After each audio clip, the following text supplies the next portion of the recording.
enjoyed the film. And now I would like to introduce our writer and producer, Miss Christina Renee.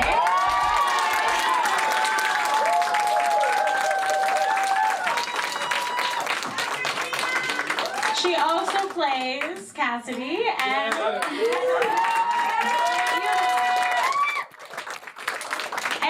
we'd also like to introduce our directors, Kim and Tanya.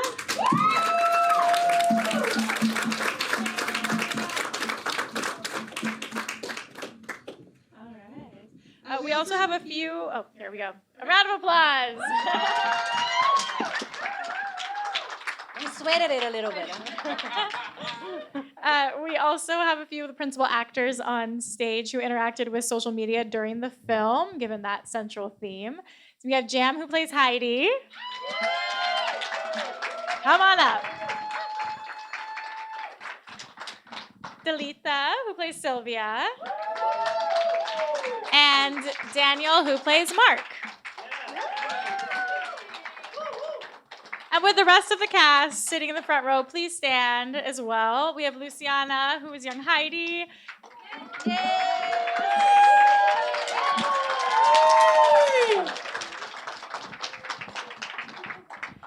Juliana, who plays Mary.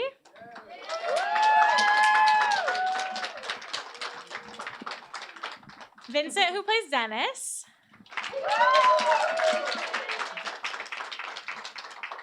Malik, who plays Byron.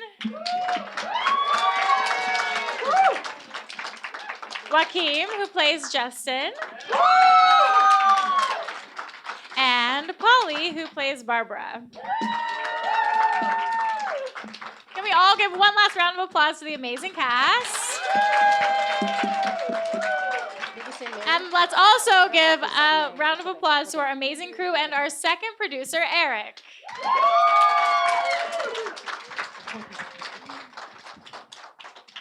All right, so now we are going to dive right into the Q&A, as promised. Let me get my papers all in order. All right. So we are going to kick off with the writer and producer herself, Christina. So Christina, in your script, you highlight different characters in their most vulnerable states and how they're all different from the images they portray on social media. What inspired you? Oh, it's working. So I can't even imagine the number of hours I spent trying to create an online image that I thought was the best version of me, like looking at who liked and commented on my photo, and at times I would become envious of other people's posts, not really knowing what was going on in their real lives. And I realized that it was unhealthy for me and it wasn't normal, and that other people were probably going through the same thing I was going through. So that idea formed in my head, but what really inspired me to put it down on pen and paper was when there was this girl who was a former Miss USA, and she died. She jumped from her building in Midtown, and she not only was a Miss former USA, she was also a TV correspondent, and she also was a lawyer. And in 2022, when she died, everybody on the blogs and comments kept saying, "Oh, she's so pretty. I wonder why she did it." Or, she had everything going for herself. And there was a lot of other conspiracy theories. And later on, her mom did an interview on the Red Table and read her last text message that she sent to her mom. And she said, "Hey, Mom, I've been struggling with mental health for a really long time. And I never wanted to tell you because I didn't want you to think that it was your fault, and I didn't want to tell anybody else because I didn't want people to feel like it was their fault. And I'm sorry." And she's like, no matter all of the accomplishments I've been, having throughout my life, I just can't get rid of these feelings. So that's when I realized, like, depression is really real, and the posts that we often see online are often not real. And that is what I wanted to focus on with the script. Wow, that's and her really name was powerful. Chelsea Chris. Thank you. It was really powerful. I felt it. And I know some of the posts in the film, I'm like, oh, I've done that. I won't tell you which ones, but All of us, I think. so Kim, I noticed there were a lot of interesting choices you made when directing this film. How did you balance visual aesthetics with storytelling when planning your shots for the film? Well, I want to start it. I actually was attracted to the script, which is amazing. So that was what we got into it. And I know this is a drama, so we couldn't go like too crazy with all the shots and everything. But staying with the lane of the script, I decided that we need so much things to be shown in here. For example, the trapping the character in the mirror is one of them. Christina, when the camera's going in towards the end, where the whole world is crashing down on her, and Sylvia's character, where at the end we have the camera darling and show the emptiness in her life, how the world she becomes so small in that world. So this was all like part of it important for me, but the script, which is what's amazing for it. Yeah. Script writers.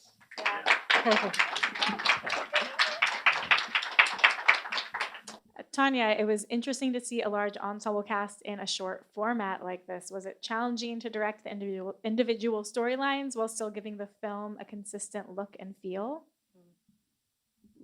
Well, again, like what Kim, well, first I co-directed with Kim, so we had a lot of discussions before. But also, what piggybacking on Kim, if you have a good script and a good story, it's much easier to do everything else after. And also, we have such a great casting by Christina and Eric that having this cast was just made everything so easy. We had a great time during rehearsals. We discovered the characters together, but they were just so amazingly prepared on set, and it was super easy with just some adjustments. We were able to achieve whatever we wanted for that scene, and I'm very grateful for all the cast because you made this film and this job easier. Yes, our job easier. Jam, throughout the movie, Heidi has to address intense subjects, substance abuse, financial struggles, miscarriages. How were you able to prepare for those scenes and stay in that emotional state? Yes. Yes, so. This working? This working? Thank you. Yes, it was very difficult content. I think from the second I saw the breakdown of the character, I was really drawn to her and I could feel for her. And I think it's because I know someone that I love very much struggled with addiction. It almost took her life. And so I saw it right next to me. I felt her pain. And so I kind of just, instead of doing a lot of prep, and every project before this that I had done, I'd made a ton of notes and decided what the character, loved for breakfast and all of the details about her. But instead, this time I just allowed myself to try to feel for her, and I did. So that's basically what I did. It's beautiful. This is what I was saying about prepared actors. When you have a great cast, it's so much easier because they bring out this prep already All of them. on the All of yeah them. all of them. So it's just Yeah, it's wonderful. Daniel, in the film, we see Mark is constantly working, which led to his breakup with Heidi. Mark seems to have mixed emotions in the film. Do you think Mark regrets the choices he's made, or do you think he ends up happy with where his life is? I suppose he has no regrets. But I want to, and thinking about this, there's something about seeking perfection that then becomes a bit anatomical, as it were, right? How do we behave as people? And I was trying to play with that a bit, the idea of wanting to be remorseful, knowing there's an issue because I can't allow myself to feel what I somewhere in a primal sense believe that I should be feeling and experiencing. I miss this person, but at the same time, I wouldn't give up my ambition or quest for the pinnacle of success for myself. And that disconnect, I think, is the mixed bag that you're referring to there. So that was the attempt, as it were. But I do not think Mark has any regrets.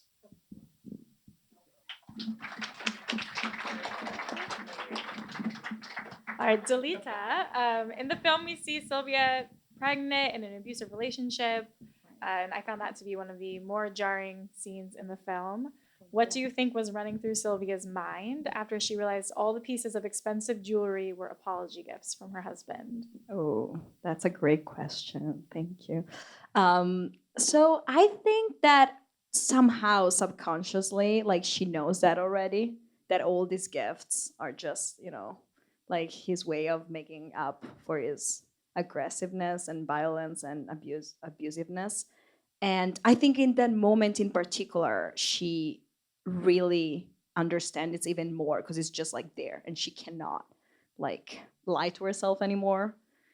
But then after that, unfortunately, what I think is gonna happen is that she has to make the very, very hard choice of like what to do with her life. Because right now it's not just about her, it's about her baby.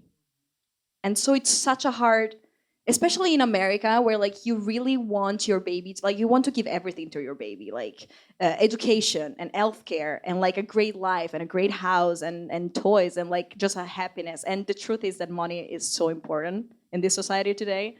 So it's really hard for a woman that is pregnant to leave an abusive relationship, especially if all the money and all the wealth and all the future opportunities that your baby's gonna have are very dependent on your husband, even if he is abusive.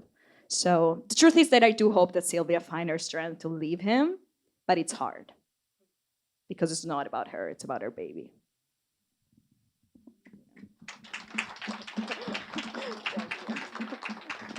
One more for Jam. Were there any scenes you found particularly emotionally draining? Well, it was really hard to be upset with him because he was so like upbeat and friendly and fun, honestly, at rehearsal. So that scene was really difficult for me to stay in it. The breakup scene. And one last one You're for so hard to work with. You're so Hard to hard to hate be you. angry at. And one last one for Christina before we open it up to the audience. So you also play Cassidy, who is struggling with turning 30, moving back in with her mother, and addiction to painkillers. What was it like acting in your own film? Oh, great question. Interestingly, I never intended on acting in my own film. I wanted to focus on the writing and, just learning the entire process of filmmaking, being the producer of my film. But as the casting process started, I realized I can authentically play Cassidy because I was going through similar emotions that she was going through in my personal life. As an actor, we're always looking for our next big break, or we have those ups and downs in our career where we feel like we're not progressing, or is this for me, or like, what am I doing with myself? And so I felt like I could authentically play Cassidy and put all of those emotions, from my personal emotions into Cassidy's character. So I decided that I wanted to take a shot at it. What I did find challenging, though, was turning off my producer hat and then, diving into being an actor on set on our last day of filming and being Cassidy, and no one's asking me any questions. I'm just the actor that day. That was a little challenging, but once I got on set, everything was easy breezy because of our amazing directors. And it was a fun challenge for me because I learned a lot throughout the process. So I'm actually really happy that I did it.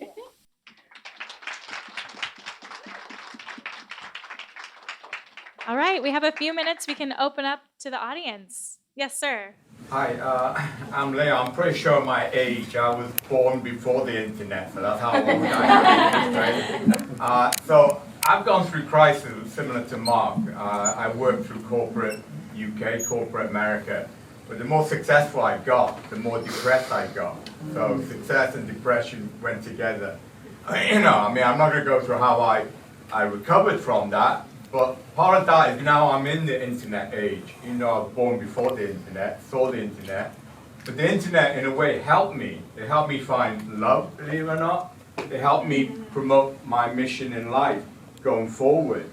So based on my perspective, I see the other flip side of the coin. So is the social media really the problem, or can it be, like in my case, used as a tool for achieving whatever it is that helped me, get away from the corporate life of depression? So which it really is. I mean, you paint it in the dark thing, but does it really also have a light to it as well? Oh yeah, for sure. I think social media is both. You can definitely find love, and my uncle personally, I just went to his wedding 2 years ago, and he met his wife online. I was just personally, when I wrote this film, me and there was a lot of people in my group and peers and family members that were depressed, seeing other people progressing in life through social media with the posts that they post. So I just wanted to showcase that aspect of it, because I feel like we do see the happy side a lot of social media, and we never see this side. So I felt like there was a lot of that. I wanted to show this side of it. Yes. I find it really ironic. I'm taking photos to post on social media, and I'm having second thoughts. But it was really wonderful. You're making me think more. Anyone else? Yes. This is, I'm pretty loud, but this is kind of specific. But when I was watching, I noticed the song choice during Heidi's scene, and I wanted to ask, what is the significance of that when you wrote the script, and how do you think that contributes to the overall plot? Great question. The song was actually the hardest part of the script. It was one, hard to get rights to certain songs. Originally, this was never supposed to be the song. I had a specific song that I wanted, but they would not release the rights to me. But I'm actually glad they didn't, because I love this song from We Are the Good. And I loved it because it spoke about depression and like, wake me up, I'm trapped in my nightmare. And I felt like Heidi was trapped in a nightmare, not just from Mark, but also from her childhood. And so I felt like it really resonated with what she was going through. And so when I heard it, and then the scream in the mirror, like Kim and Tanya and I was like, do you hear this scream? I was like, what can we do with this scream? And then Kim's like, oh, let's get a mirror.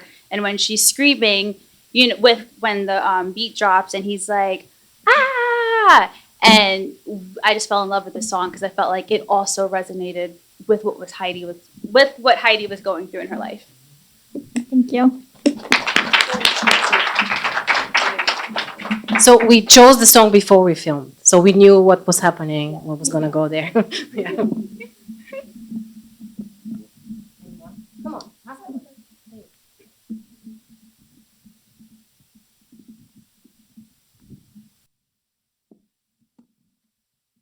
I can definitely relate a lot to this film, because I've definitely experienced that feeling and that pressure of feeling like I'm not where I want to be, and 2020 really highlighted that for me, because it definitely felt like the world was coming down.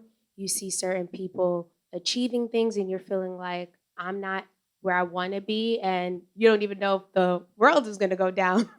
And I guess I would say my question is, in this space that you guys were pretty much all reevaluating where you are in your life right now, how would you say that you're maneuvering, and how would you use social media in a positive light, being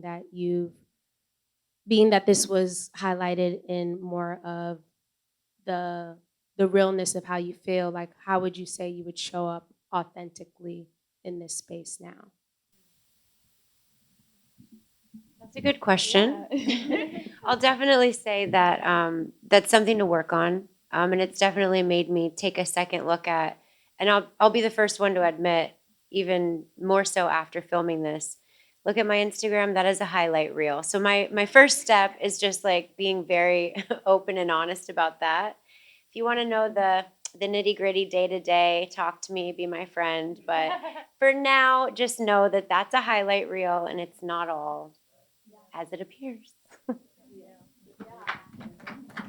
Yes, I had another afterthought of that. Yes, and also, I guess be more mindful of what you consume, like what you get. So during those years of pandemic and whatever, I unfollowed so many people. It's just like too many things, too much negativity. You have to like watch your own mental health and just limit things that don't bring any joy or like nothing positive to you. So just that's a lesson I think for me. And also, yes, of course, don't trust all the things you see on Instagram. Yes. Not everything is good. I definitely second with both JM and Tanya. Like, follow positive pages, and I feel like just also I know personally for me, I used to always like feel like I had to have a certain aesthetic, go on Instagram and stuff. I'm just like, not anymore. I'm just gonna post whatever I want to post, and I just find things that I authentically like and follow. And when your feed is filled with that, you're not worried about the random person that you follow that does activities that you don't even do, that makes you self-consciously think like, should I be doing that? You know, I just follow things that I like and enjoy.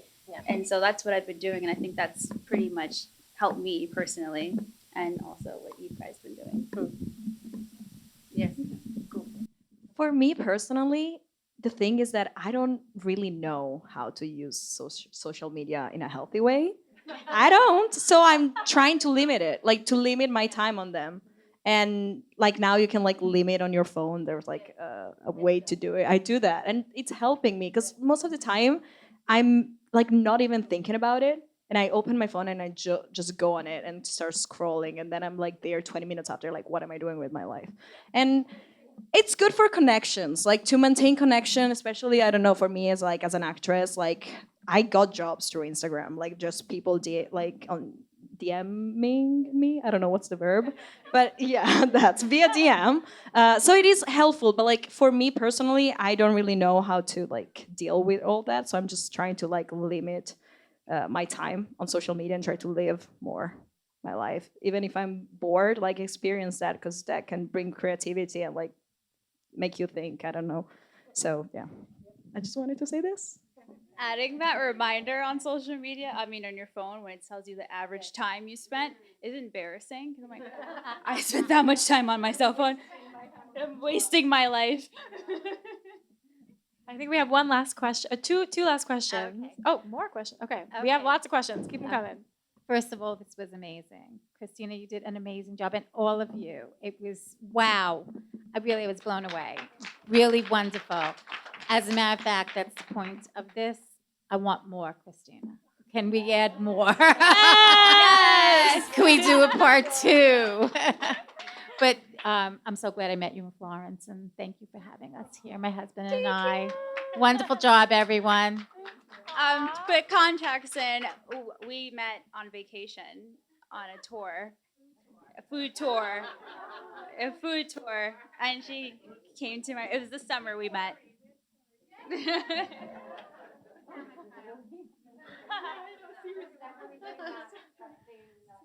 And this definitely has enough for a movie or a series out of it. It's amazing. Oh, There's yeah, a lot for more to do. To We story have a to it. lot more exciting things coming. Oh, I actually just wanted to make a comment that I really enjoyed in watching the film was just like I realized how in every scene, like with you, when you were like having a difficult time processing your emotions, you thought to take a picture of the view to get like a little bit of validation, or like when you were drinking and you're like, let me take a selfie on Natural. So I just think that is just so interesting to think about when you post things. Why are you posting it? To ask like, what are you seeking to hide from your emotions, or you're seeking validation to make you feel wanted and connected by receiving a like, so you don't have to process a feeling. So that really makes me more cognizant of thinking about when I'm posting something. Is it because like I want to be told I'm beautiful today or something? So I just think that's very interesting, and yes, I think the film was really amazing. Thank you. Question?